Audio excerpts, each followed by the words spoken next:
Reddit. Reddit is a social news and entertainment website where users can share and discuss content and participate in online communities centered around particular topics. Reddit is organized into subreddits, which are dedicated to specific topics or communities. Users can post text, links, images, and videos to these subreddits. Over the years, Reddit has become more and more popular over the years. It can bring you funny content or happy content, but sometimes things can go the wrong way. There are numerous Reddit posts out there that have sent chills down my spine and made me sick to my stomach. Today we will be discussing my personal, most disturbing Reddit post I have read. So sit back, relax, and let's dive in. Have you ever took a shower and it sounded like your whole family is being murdered? I have personally dealt with this, and it always scared me as a kid when I was showering and I had to close my eyes for the shampoo running down my face, and I heard was what I thought to be yelling. Another thing is playing video games and you think you hear something calling you or making noise, but when you check it's nothing. Those are moments I think I wonder, what if someone is calling me and I can't hear them, for my headset is way too loud, and it always disturbed me how something can happen in my household and I can't hear a thing because of noise cancellation, earphones, or my headset being too loud. In this story, user Ta Am True experiences this in the worst way possible. His story reads, back in 1995, I lived in a quiet neighborhood in the SF East Bay with my wife of a few years and our 20-month-old daughter. We had a small 3-bedroom, 2-story house, and one of our second-floor bedrooms doubled as my home office. One quiet Saturday morning, I was in my office playing Command & Conquer on my computer with my headphones on, oblivious to the sounds of the outside world. I'd probably been playing for an hour or so when, during one particularly quiet moment, I faintly heard my wife cry out downstairs. Knowing that she was down there with our daughter, I pulled my headphones off to see if she needed help with anything, until the day I take my last breath. I'll never forget what I heard when I pulled them off. I heard the voice of a man with a thick Mexican accent shout, "Quit yelling, bitch, or I'll fucking cut your head off and fuck your fucking daughter." My daughter was crying hysterically. After that, it was like some switch was thrown in me and my higher brain just shut off. I wasn't making decisions, I just acted. I don't even remember pulling the .45 from the lockbox in my desk. I just remember walking down the stairs slowly, scared as hell that I was going to see my wife dead when I reached the bottom. Instead, when I reached the bottom, I saw my wife half naked, bent over the couch, bleeding from somewhere in her upper body, while being ripped from behind by some burly guy with a knife in his hand. He wasn't trying to rip her. He was in the middle of the deed and was probably nearing climax. I never said a word to the guy, not while I was upstairs, not while I was coming down the stairs, and not when I walked into the room. His back was to me, so he had no idea I was even standing there. He was holding his knife in his right hand, so that was the arm I grabbed with my left when I pulled him off. He spun away from her and me with a confused look on his face, and I shot him square in the chest at nearly point-blank range before he had a chance to say a single word. His face went pale as he went onto one knee, and I fired twice more. One hit his neck, and the second missed entirely. I was told later that the first shot was the fatal one. What happened next has always been a point of shame for me. The only thought going through my head at that point was that I couldn't let my daughter watch this man die. Without even checking on my wife, I scooped my daughter up and walked out my front door. As I walked out to my driveway, I saw one of my neighbors standing there staring at my house. He'd heard the gunshots. The poor guy went pale when he saw me walk out, and I vaguely remember asking him to hold my daughter while I went and checked on my wife. The neighbor asked me if I'd shot her, and I told him, no, I shot the man who was raping her. I didn't realize at the time that I had the guy's blood spray covering half my body, and that I looked like something out of a horror movie. I then handed him my daughter and my gun. I also have no idea why I gave him my gun, and went back into my house to help my wife. The police and DA gave me some flack about the exact circumstances of the shooting. One of the detectives told me that it was more of an execution than a defense, but in the end, they declined to pursue any charges. The man who attacked her turned out to be a guy with serious mental issues, who had been previously convicted of 2 violent crimes, one of which was against a 9-year-old girl. Under California's then new 3 strikes law, he'd have gone to prison for life if I hadn't killed him. As for recovery, I like to think that I've recovered from it, but it certainly induced a few behavioral changes. To this day, for example, I can't wear headphones that block out background noise, even after years of counseling. Over-ear and noise-canceling headphones give me panic attacks because I can't hear what's happening around me.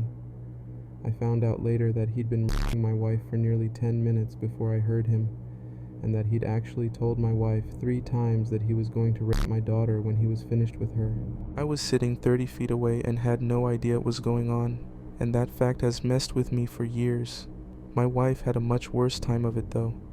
In addition to 2 stab wounds to her shoulder and upper arm, and the bruising and injuries from the forceful rape, she ended up having a mental break and took years to really recover.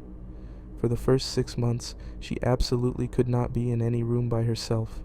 For more than a year, she couldn't be in a house by herself, and she never re-entered the house where this happened. For several years, she'd break out in a sweat when she heard men with deep Hispanic accents talking, because she'd hear his voice again. Even now, decades later, she starts shaking if you try to talk to her about it. She's fine in every other sense, but even discussing it freaks her out.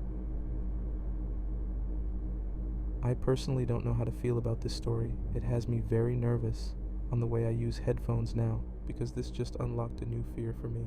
I can't imagine what I would do in that situation, and I hope he and his family are in great care now and are doing much better. For the next post, something sinister happens to the writer. Something straight out of a horror movie, as a home intruder pretended to be the writer's dog to attempt to break in. Before I start, here's a bit of context to my story. My husband and I lived in a small 2-floor house with 2 main entrances, one along the front and the other on the side of the house, which opens up into the laundry room. When we're too busy or it's too late to walk our dog, we hook his collar onto a long line that's attached to one of the pipes on the corner of our house, so he can use the bathroom. We used to do this from the door in our laundry room, but we'd noticed the large step from the door to the ground had been taking a toll on his hips. As a result, we started letting him out through the front door instead, since the porch is much closer to the ground. This particular night, I was home alone with my dog, and it was around midnight when I decided to let him outside one last time before going to bed. I hook him up to his line, close the door, and lock it, before heading into the kitchen to put away the dishes. This was pretty routine. Even if he used the bathroom quickly, he liked to walk around along the front and side of the house for a few minutes before coming back inside. As I'm putting away the dishes, I hear a scratch on the door, how my dog signals he wants to come inside. So I head over to let him back in. Since I've watched way too many scary movies, I always look through the door's peephole before opening the door. Out of habit, I look to check that my dog is in front of the door. Instead, I see a man staring very intently at the door handle. I freeze with my hand on the door handle. I don't know how much time went by, but then I heard another scratch, this one louder than the last. This kind of wakes me up from my initial shock, and I run to grab my cell phone. I call my husband to tell him what's happening. He was very confused. I probably wasn't explaining the situation very well, but says that he's heading home. This is when I realize my dog is still outside with this person. I head back to the front door, trying to make as little noise as possible to check whether the stranger is still there. Just like before, he's standing there, head bowed looking at the doorknob. I tiptoe over to the laundry room and slowly open the door as quietly as possible. I can't see my dog anywhere, and the side of my house is covered in gravel. I knew I couldn't step outside without making a lot of noise. With my heart still pounding in my chest, I go to the front door to keep an eye on the stranger and to get a better look at him. I considered calling the police, but I didn't feel they would take me seriously, since all this man was doing was standing in front of my house. I tried taking a picture of him with my cell phone, but my camera was only able to take pictures of the peephole and not the images behind the glass. All of the sudden, the man looks up directly at me. I swear he knew I was there. He glares at me, then opens his mouth to show this taunting, malicious grin. He stood there that way for a few seconds. With that, he turns around and starts to walk down the street. I stay in the same place, almost expecting him to rush back and start pounding on the door. Luckily, my husband got back after a few minutes. Long story short, he convinced me to call the police, and we went out looking for our dog. It turns out this man had cut the end of the line connected to the pipe, and our dog decided this was a good time for him to explore my neighbor's backyard, which was where we found him. It's been 3 years since this happened. We've since moved to a new house, unrelated reasons, and the police weren't able to come up with any suspects. Ever since then, we take our dog on very long walks before the sun goes down. This sounds like a scary story straight out of Scary Stories to Tell in the Dark. I couldn't imagine what his intention was, as he had a knife to set the dog free, but thank God that everything turned out fine, and that both the writer and her dog are safe. OP drowned sister. I'm not really sure what to say for this one, as it is shocking, so I'll just read it. First of all, the police already know. Whole town knows, it was on the news. Secondly, this is a throwaway account. I marked it NSFW just to be safe. Anyways, here goes. 17 years ago, I was 5 years old. My sister was 2.5. We had bathed together many times, mostly with supervision, but sometimes not. My mother was a low-income single parent with a new baby and 2 jobs. Sometimes she needed to quickly run off and take care of the baby. Yes, irresponsible to leave kids in the bath alone, but 99 out of 100 it would be just fine. It was only ever for a couple minutes, and hindsight is 20/20. Plus, who really expects their kid to drown their sibling if you turn away for a few minutes? I knew that I had to not let her head go under the water. My mother carefully explained to me that she wasn't to get her head or face in the water because she could drown, and that meant that she would be gone forever. Well, on this day, 17 years ago, we were bathing as normal only today. I was really mad at my sister because she had ripped up a book that I liked. Our mother was cooking dinner. She'd come home late from work, and we were well behind schedule. I don't remember these details, but I've been to therapy with my mother many times, and we've discussed every minute of this night. So I'm in the bath with my sister. I had that irrational hatred that little kids feel when they're too young to understand consequences. I wasn't thinking rationally. I wasn't in a forgiving mood. I wasn't looking at my baby sister and seeing this little girl that I loved so much. I wasn't remembering how much we played together and how much I loved her and how happy I was to be a big sister. At that moment, I just hated her so much. I remember thinking that I wish my sister would just go away so she couldn't wreck my stuff, and then I remembered that if her head went underwater, she would be gone forever. I reached out with one hand and just held it on her head and looked at her face. I was so angry with her, and she was so stupid she didn't even care that she had wrecked my book and upset me. I would be so much happier if she was gone forever. I pulled my hand and her head forward, pushing her face first into the bathwater briefly, and she pulled it back out and coughed and made a little spluttery whimper sound. I seen she was shocked and scared by what I did, which just made me happy. Shouldn't have wrecked my book. So I did it again. I held her head with both hands and I pulled her face down into the water between my knees. She flailed about and tried to push up, but she was so little, and there was nothing she could do. In what felt like only seconds but had to be longer, she completely stopped resisting or moving at all. Like it felt like I had only held her down for about 10 seconds max, but it was certainly longer. I let her go and she didn't move. I waited for her to sit up. I wanted her to look scared and upset again, It was my revenge for her breaking my stuff. Of course, she never did. I lifted her up and shook her. I thought she was just pretending to hurt me, and it made me even more mad. I didn't know what I had done, not right away. I didn't really want her gone forever, not really. I just wanted to make her sorry for wrecking my stuff. I tried opening her eyes with my fingers, and I was asking her to stop doing this.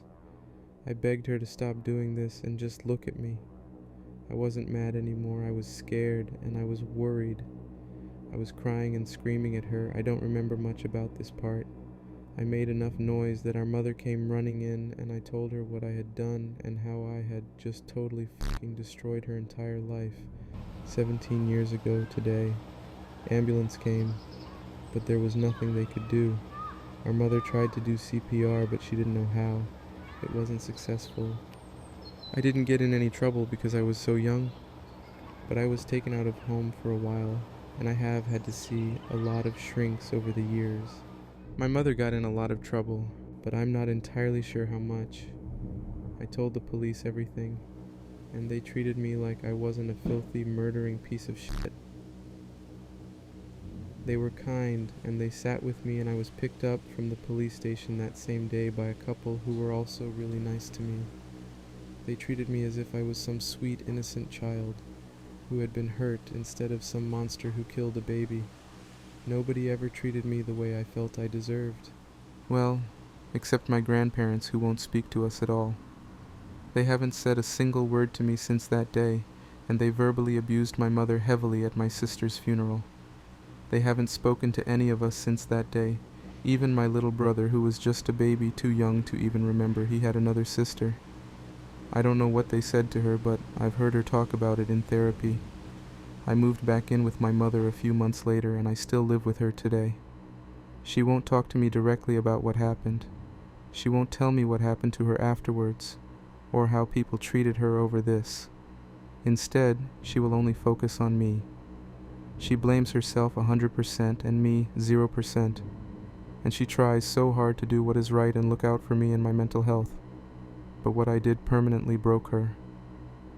I honestly cannot think of a single time since that day that I've seen her happy or even smile.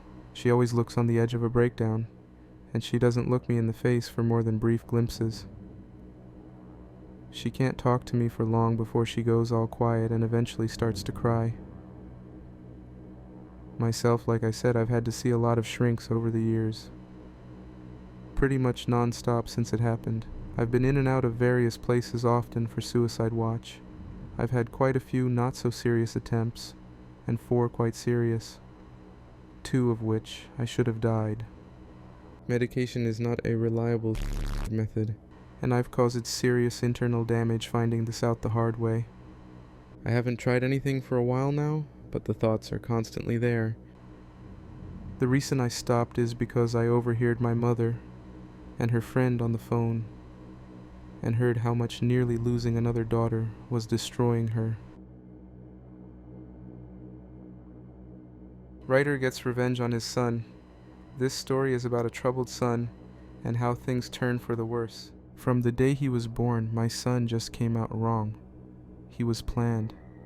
My wife and I tried to get pregnant and were ecstatic when he was born.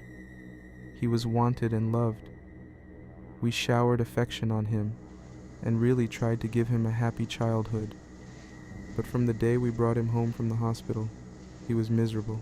He cried for 13 months straight. I'm not exaggerating. 13 months without a break. He cried until he had no voice left and kept crying. You could see his little face scrunched up and no sound coming out. Totally hoarse. There were times he would literally be crying in his sleep. I've never seen or heard of any other kid able to do that. We brought him to doctors, specialists, tried changing his diet, held him, rocked him, toys, swaddling, music, mobiles, everything we could think of. Nothing worked. 13 months of grating, grinding, no sleep hell. Once he got over the crying stage, we thought we were out of the woods. But it quickly became clear that for some unknown reason, he was just angry at being alive. I never saw that kid have a genuine, joyous smile once in the time I knew him. I saw him grin a vicious, horrible grin many times, taking a perverse pleasure from causing pain or suffering or breaking a rule, but a smile from real pleasure at something nice. No, never. Not once. He had no interest in anything positive. He was fueled by hate, and everything he did was bent toward that. As soon as he could walk, his mission in life was to destroy things. He would break or try to break anything that came in his range, smash it, chew it, throw it in the toilet, whatever he could. After a while, he figured out how to get his diaper off, and took great pleasure in shitting and pissing anywhere he could. After a while, he figured out he could hide it, and started pissing and shitting in places we wouldn't find right away, grinding it into carpets, making it even more of a problem to clean and making the house stink. When he got older, ages 9-15, he would piss and shit in our bed until we got a lock on our door and he wasn't able to get in anymore. Then he'd just take a dump in the hallway in front of our room. That biological warfare started around at 2.5 years old, and he never grew out of it. I'll try to speed it up as I could literally go on for days about this stuff, but as he grew older, he became more and more unmanageable. He would bite, kick, scream, scratch, and spit at anyone trying to do anything with him. He was kicked out of school twice before he was 9, then let him back in, and then kicked him out for good. He had to change schools. The next one put him in a special class that kept him away from the other students. We had to install a door and lock on the kitchen because he would steal knives and use them to gouge the walls, furniture, or chase people with them. When he was 10, he stabbed me pretty good in the hip and ass. I still have the scars. As he grew older, he grew darker. He moved into setting things on fire and torturing local animals. There was a stray dog that hung out around the park near our house. My son blinded it in one eye with a BBQ fork. He would dip cats' tails in gasoline and light them on fire. He became a violent, stinking, vicious beast that lived in our house. We couldn't do anything with him. I will take this opportunity to preempt the tsunami of messages. Yes, we had the kid in therapy. He saw a psychiatrist twice a week and had God knows how many different medications prescribed to him over the years. Nothing worked. Therapy didn't work. Meds didn't work. Nothing worked. He was like a poison cloud of hate and fury, lashing out at anything in his reach. When my son was 16, my wife got pregnant again. I can't tell you how different our reaction was. Instead of joy, we felt horror. This pregnancy had not been planned, and we really were at a loss over what to do. My son had been such an unending nightmare for 16 years. We couldn't take the idea of starting again from the beginning. We talked a lot about terminating, but A, access to abortion was not as easy in those days as it is now, and B, my wife was very against it. We talked about many options. In the end, we decided that my wife would have the baby, and if it turned out evil, we would put it up for adoption. We knew we just couldn't do it again with another child like our son. We had a daughter. She was normal. Suddenly we saw what our lives should have been like the whole time, how things would have been had our son not been himself. She laughed at things. She breastfed without biting. She didn't have teeth yet anyway, but you could tell she was just trying to eat, not tear her mom's breast off. After 4 months, she was sleeping through the night. She was happy. She was normal. I can't describe the relief and happiness that we both felt. I don't have the words for it. This where I believe I may have started really pulling back from my son. Up until that time, whatever mistakes I made, I had always tried to do the best for my son. I am convinced of that. I tried to help him and love him and care for him. I really tried. But when my daughter was born, my wife and I both instinctively just turned toward her. She became our focus, not from malice, but just because she was so much easier. She was so happy and sweet. Every moment we were with her was like magic. I understand this was wrong, but we honestly couldn't help it. I don't have a better explanation than that. My son hadn't given a shit about my wife being pregnant. I honestly don't know if he really understood it, but when we brought our daughter home, he started acting out even more. I didn't think it was possible, but he took it up another notch. At this time, he was 17, and we were having blowout screaming matches daily. Usually after we fought, he would storm out of the house and disappear for hours at a time, or come back the next morning. It was a relief. I started to actually look forward to our fights, because it would get him away from us for a while. After the birth of our daughter, my relationship with my son was almost entirely gone. Our only real interactions were screaming at each other. My wife was even worse with him. She just had nothing left. By that time, if our son even came into the same room as her, she would just stop whatever she was doing and start screaming, "Get the fuck away from me! Get away! Get the fuck out!" until he left. He started spending more and more time out of the house, which was a blessing for us. I have no idea what he got up to out in the world, but we were just happy it wasn't being inflicted on us. As a consequence of our son's behavior, we had invested heavily in locks around our house. All of the cheap, thin interior doors in our home had been replaced with thick, dense wood doors that couldn't be kicked through, equipped with keyed locks that my wife and I carried keys to. I know it sounds extreme, but locks and heavy doors were the best way we had found to create safe spaces from him. And again, before I am inundated with messages, I was not locking my son in rooms like a prisoner. He had free reign of the house and could come and go as he pleased. My wife and I would lock ourselves in rooms to protect ourselves from him. If anything, we were the prisoners in our own home. On the day in question, I had fought with my son in the morning, and he had left the house in a rage. My wife and I were enjoying some peace and quiet in the kitchen while our daughter napped in our bedroom. And then my daughter began crying. Any parent who has young children can tell you, you get used to your child's cries and you can tell after a while what they need. They cry differently if they are hungry, or need changing, or are just restless and want to be held. Babies can communicate pretty well before they can speak. This cry was none of those things. This cry was terror. The second we heard it, my wife and I were both up out of our chairs and running to the room. The door was locked, of course, and it took a few seconds to get the right key and get it open. My son was in the room. We lived in a bungalow, and the bastard had climbed in the window to get to her. He was standing over her crib with a steak knife in his hand.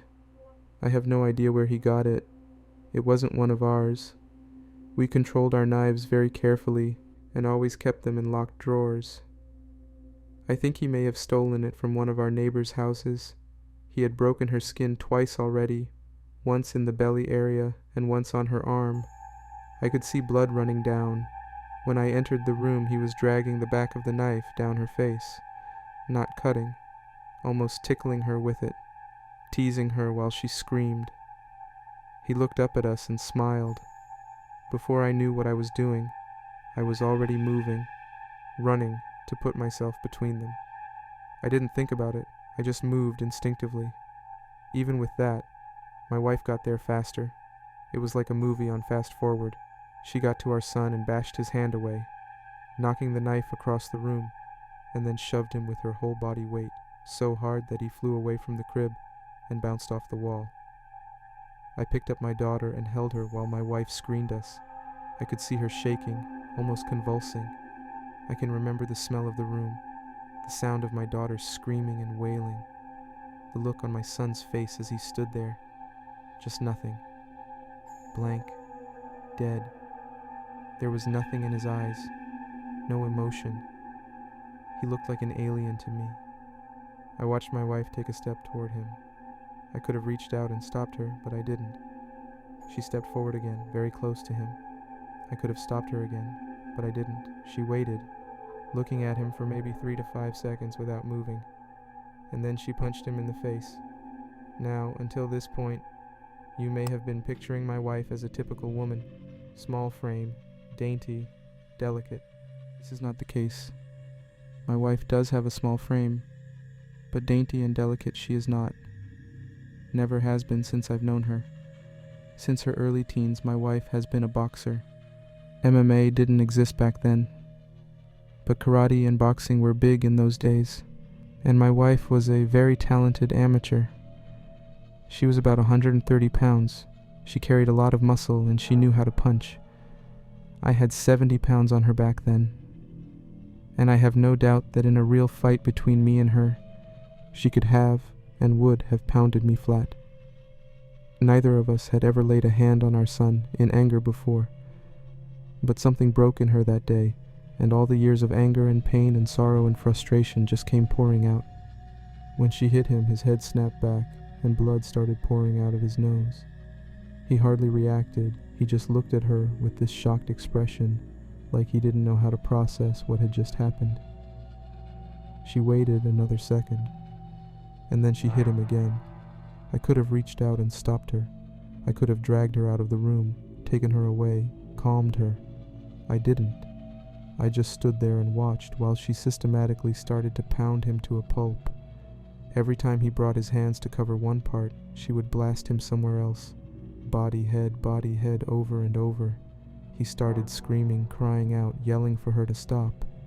It's the most genuine reaction I'd ever seen him have to anything in his whole life. But she wasn't stopping.